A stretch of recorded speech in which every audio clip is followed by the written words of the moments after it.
Ermənistanın ordu quruculuğu istiqamətində addımlar atması, sərhəddə hərbi hərəkətlər İrəvanın Azərbaycana qarşı addımlar atma hazırlığının göstəricisidir.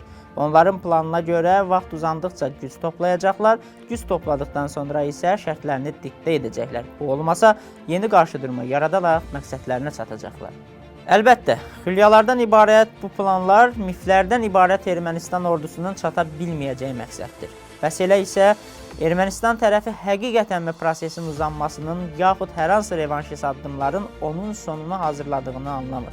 Axı 44 gündə 30 illik hazırlığı məhv edən ordu 5 illik hazırlığı cəmi bir neçə günə məhv edər, beləcə Ermənistandan dövlət olaraq da əsər əlamət qala bilməz.